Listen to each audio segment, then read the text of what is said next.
Yung mismong DepEd po ba ang nagka-craft ng TCAA po or ang bank po ang mag-propose para sa renewal nila? So related ito sa agreement pa rin ng DepEd at ng PLIs. In reality, ang DepEd po ang nagka-craft ng agreement na yan.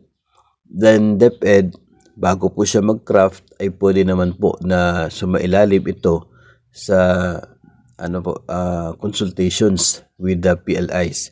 Kasi hindi naman pwede na yung DepEd ay magka-craft lang na kung ano yung gusto niya, tapos pwede na hindi papayag yung mga bangko.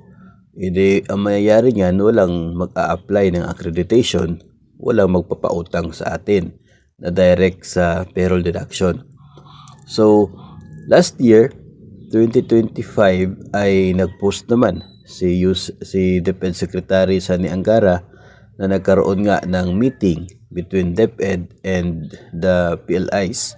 No? So, we can expect na sa meeting na yon ay nagkaroon ng consultations related sa kung ano yung mga pwedeng maging conditions sa pagpapautang, o kaya ay yung current state, o kaya yung ano yung pwedeng baguhin sa susunod na agreement ng DepEd at ng mga PLIs.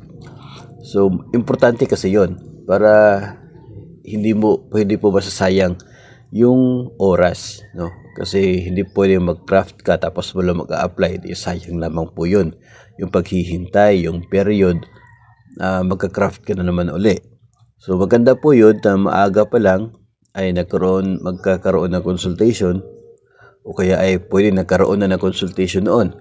And noong by the time na dapat magkaroon ng bagong agreement, mas mabilis na lamang po kasi alam na po ng mga PLIs yung conditions. So pwede na po silang magpa-notarize agad ng kanilang agreement with the Department of Education.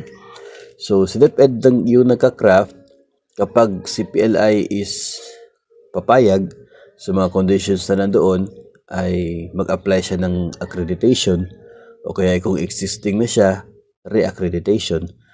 Then, kapag mayroon na notarized copy ng kanila pong agreement, ay magkakaroon na ng parang memo or advisory or letter ang DepEd to the PLIs na pwede na silang mag-offer ng loans to the DepEd personnel based on the conditions doon po sa kanilang bagong agreement.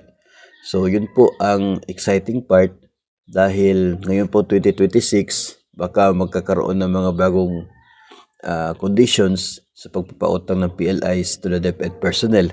Exciting sapagkat yun po yung ating aabangan dahil alam po natin na marami ang nag-i-expect ng higher or longer loan term. So, abangan natin po, no, kung ano po yung mangyayari.